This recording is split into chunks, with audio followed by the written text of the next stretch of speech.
జై శ్రీమన్నారాయణ. ముందుగా శ్రీ విశ్వావసునామ సంవత్సర నూతన తెలుగు సంవత్సరాది శుభాకాంక్షలు భగవద్బంధువులందరికీ కూడా. శ్రీయకాంతాయ కళ్యాణ నిధయే నిధయేర్దినాం శ్రీ వెంకట నివాసాయ శ్రీనివాసాయ మంగళం. మాలాం కుండీం జడవరం శూలం శంఖం సుదర్శనం దదానం భక్తవరదం దత్తాత్రేయం నమామ్యహం. ఓం శరణాగత దీనార్త పరిత్రాణపరాయణే సర్వస్యార్తిహరే దేవి నారాయణి నమోస్తుతే. శ్రీమన్ నృసింహ విభవే గరుడధ్వజాయ తాపత్రయోపశమనాయ భవౌషధాయ కృష్ణాదివృశ్చికజలాగ్నిభుజంగరోగ క్లేశవ్యయాయ హరయే గురవే నమోస్తు. దివ్యమైనటువంటి ఈ యొక్క నూతన తెలుగు సంవత్సరాదిగా మనం ఎన్ని జనవరి ఫస్ట్లో ఎన్ని చేసుకున్నా కూడా ఉగాదికి మించింది ఏది రాదు. ఎందుకంటే షడ్రుచులతో కూడి దివ్యమైనటువంటి 6 ఋతువులకు 6 రుచులను చూపించి మన జీవితాన్ని కష్ట సుఖాల నుంచి ఎలా ఎదుర్కొనాలి, మన జీవితానికి సార్థకత ఏమిటి, భగవంతుని యొక్క అనుగ్రహం మనకి ఏ విధంగా కలుగుతుందని నేర్పేదే ఈ యొక్క ఉగాది. అందున ఇది విశ్వావసునామ సంవత్సరం. అంటే విశ్వానికి ఎవరైతే సంపదలు ఇస్తున్నారో వారి నామంగా ఈ యొక్క నామధేయాన్ని పెట్టడం జరిగింది. ఆ కారణభూతుడైనటువంటి విశ్వాన్ని రక్షించేటువంటి ఆ యొక్క నారాయణుడు భగవంతుడు యొక్క దివ్యమైనటువంటి నామంగా. మరి కిందటి సంవత్సరం క్రోధి అంటే కోపావేశాలతో వెళ్ళినటువంటి సంవత్సరం అదంతా. మరి విశ్వావసు అంటే విశ్వానికి సంపదలు కలిగించేటువంటి సంవత్సరంగా చెప్పడం జరిగింది. మరి యొక్క దివ్యమైనటువంటి ఈ విశ్వావసునామ సంవత్సర పంచాంగ శ్రవణాన్ని మనందరం కూడా శ్రవణానందకరంగా ఈ రోజున వినాలి. ఎందుకని వినాలి అంటే శ్రీ కళ్యాణ గుణావహం రిపుహరం దుస్వప్నదోషావహం గంగా స్నాన విశేష పుణ్యఫలదం గోదానతుల్యం నృణాం ఆయుర్వృద్ధిమోత్తమం శుభకరం సంతాన సంపత్ప్రదం నానాకర్మ సుసాధనం సముచితం పంచాంగమాకర్ణ్యతాం. ఈ యొక్క ఉగాది రోజున పంచాంగ శ్రవణాన్ని అంటే వినడం వల్ల కలిగే ఫలితాలు ఏ విధంగా చెప్పారో చూడండి. సమస్తమైనటువంటి మంచి గుణాలు అనేటువంటివి మనకి కలుగుతాయి.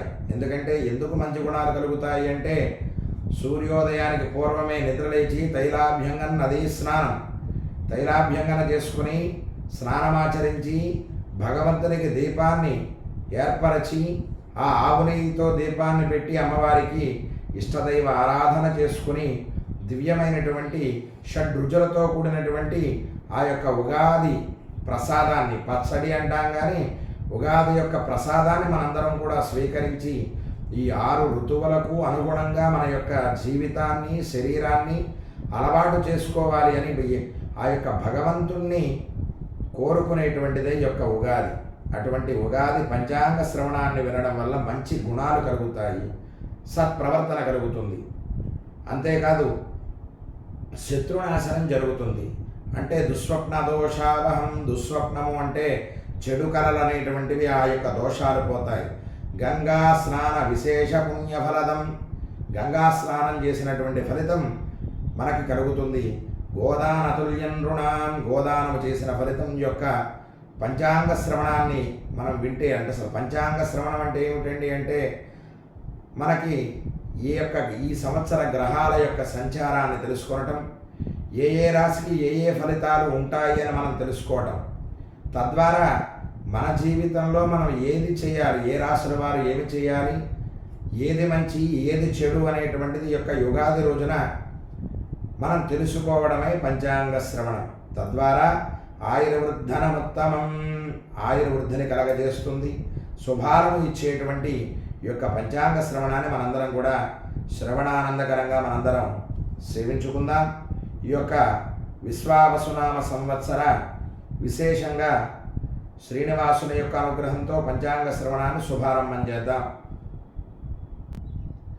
జై శ్రీమన్నారాయణ. శ్రీ విశ్వావసునామ సంవత్సర పంచాంగ శ్రవణంలో ముందుగా నవనాయకుల ఫలాలను మనందరం కూడా శ్రవణానందకరంగా విందాం. నవనాయకుల ఫలములు అంటే రాజుగా, మంత్రిగా, సైన్యాధిపతిగా, సస్యాధిపతిగా ఈ విధంగా ఉండేటువంటి నవనాయకుల్ని ఏర్పాటు చేస్తారు. మరి రాజుగా ఎవరిని మనం నియమించాలి అనేటువంటి ఆలోచన కలిగితే ఏ రోజునైతే ఉగాది అనేటువంటి పండగ ఏర్పడుతుందో ఆ రోజుకు సంబంధించినటువంటి దేవతని, ఆ గ్రహాన్నే మనం ప్రమాణంగా తీసుకుని రాజుగా ఎంచడం జరుగుతుంది. మరి ఈ రోజున ఈ సంవత్సరం మరి భానువార ప్రయుక్తం అంటే ఆదివార ప్రయుక్తంగా ఉగాది వచ్చింది కాబట్టి రాజుగా రవి అంటే రాజుగా రవి అయినందువలన రాజమంత్రులతో అన్యోన్య అభిప్రాయాలు, వైరభావాలు కలుగుతాయి.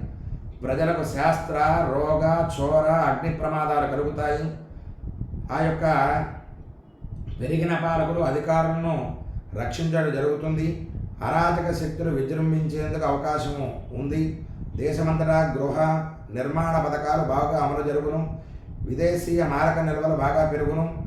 ఆర్థిక నేరాలు నిరోధించడానికి తీవ్ర చర్యలు తీసుకుంటారు. కార్ల ఉత్పత్తి బాగా పెరుగుతుంది. నూతన పరిశ్రమలు నెలకొల్పుతారు. పశువులు, గొర్రెలు, కోళ్ల పెంపకాలు వృద్ధిలోకి వస్తాయి. పాల ఉత్పత్తి, డైరీ వ్యాపారాలు బాగుంటాయి. స్వయంకృత రుణాలు అధికంగా ఇస్తారు. చిన్న చిన్న పరిశ్రమలు వృద్ధి అగును. అలాగే ప్రతిపక్షం వారు ఆ యొక్క విధులను అవలంబిస్తూ ఎన్ని ప్రతిబంధకాలు ఏర్పడినా కూడా పాలకపక్షం వారు వాటన్నిటినీ కూడా దిగ్విజయంగా పరిపాలన సాగిస్తూ ఉంటారు. విద్యుత్ సంబంధ పరిశ్రమలు అభివృద్ధి చెందుతాయి. మరి ఈ విధంగా రాజుగా ఉన్నటువంటి రవి ఇచ్చేటువంటి ఫలం. మరి మంత్రిగా చంద్రుడు, చంద్రమా మనసోజాత, మనసుకు కారకుడైనటువంటి వాడి చంద్రుడు. మరి మంత్రిగా చంద్రుడు ఉండడం వలన నిలకడలేని గ్రహం అగుట చేత మంచి వర్షాలు కురుస్తాయి. వస్త్రాలు, సుగంధ ద్రవ్యాలు, కాగితం, అలంకార సామగ్రి ఎక్కువగా ఎగుమతులు జరుగును.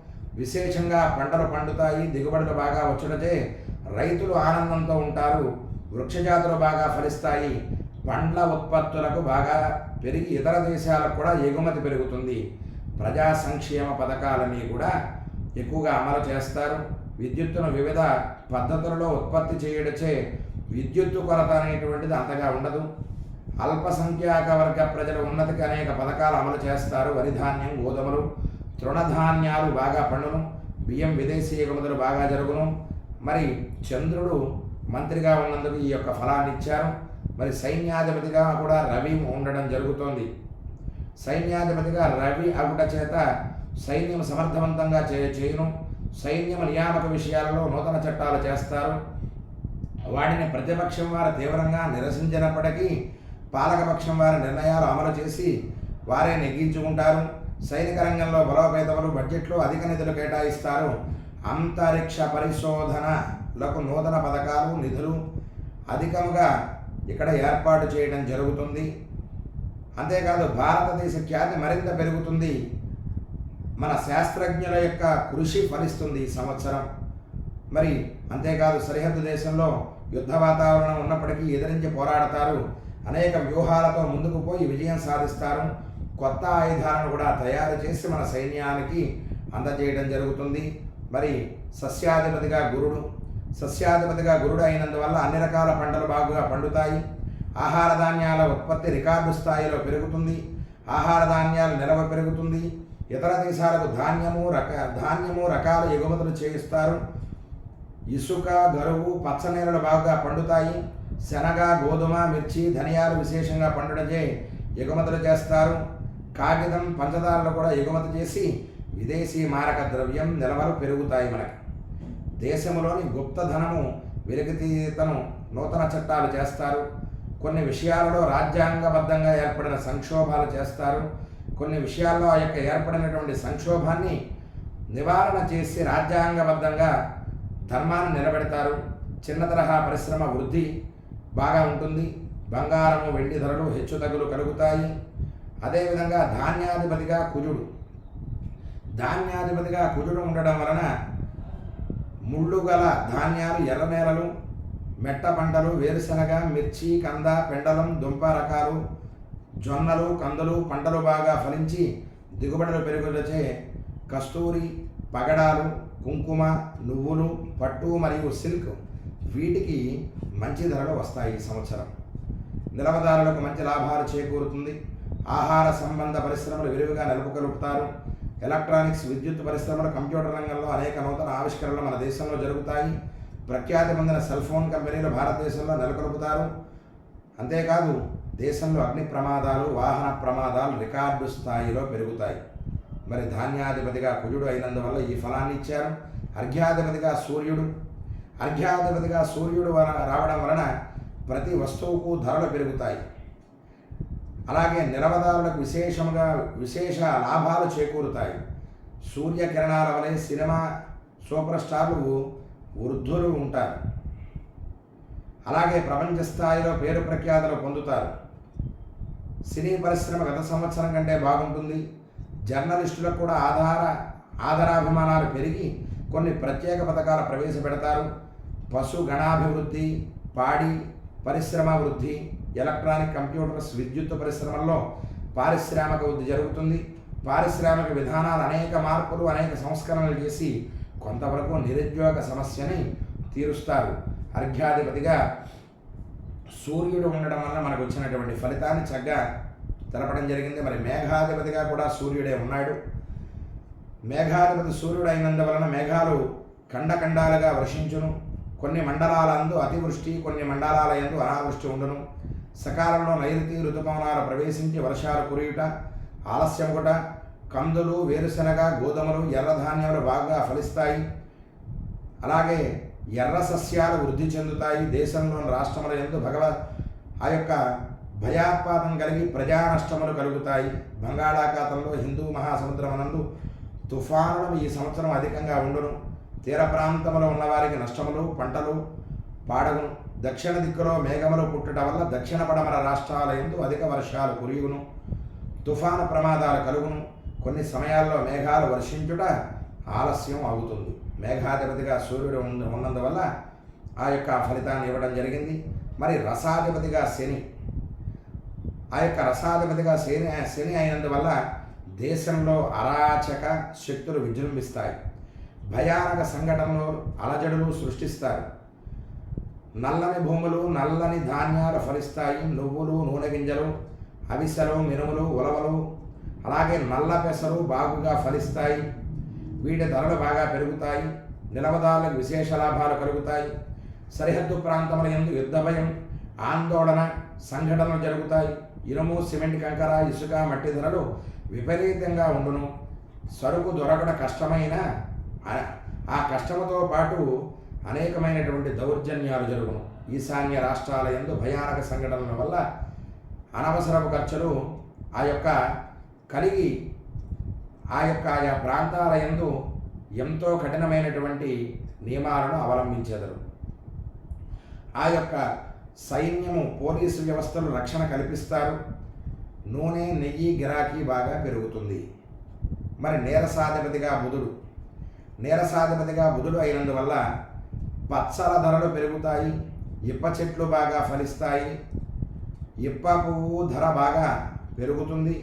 పెసలు, వివిధ ధాన్యాలు బాగా దిగుబడి ఇచ్చి మంచి ధరలు, రైతులకు మంచి కాలం. నూతనంగా మెడికల్ కాలేజీలు అధికంగా నెలకొల్పుతారు. నూతన పరిశ్రమలు ఎక్కువగా వస్తాయి. రసవస్తువులకు ధరలు పెరుగును. చింతపండు, పంచదార, బెల్లము అధికముగా దిగుబడి వచ్చడచే ఎగుమతులు చేస్తారు. బంగారము, వెండి, రాగి, పాదరసము ధరలు పెరుగుతాయి. వీటిని నిల్వ చేయు వారికి మంచి లాభాలు వస్తాయి. సంవత్సర ప్రారంభ సమయంలో ఖరీదు చేసి కార్తీకంలో అమ్మాలి. మరి వ్యాపారాలు బాగుగా ఉండును. అంతేకాదు పంటలన్నీ కూడా బాగుగా పండును. రికార్డు స్థాయిలో జిఎస్టీ వసూలు జరుగుతుంది. అనేక నూతన పరిశ్రమలు నెలకొల్పుతారు. ఆక్వా రంగం, పౌల్ట్రీ రంగం బాగుగా ఈ సంవత్సరం మరి ఫలాలను సాధిస్తుంది. ద్రవ్యోల్బణం తగ్గుముఖం పడుతుంది. మరి ఈ యొక్క నవనాయకుల ఫలాలు ఈ సంవత్సరం విశ్వావసనామ సంవత్సరంలో ఈ విధంగా నవనాయకుల ఫలాలను ఇవ్వడం జరిగింది.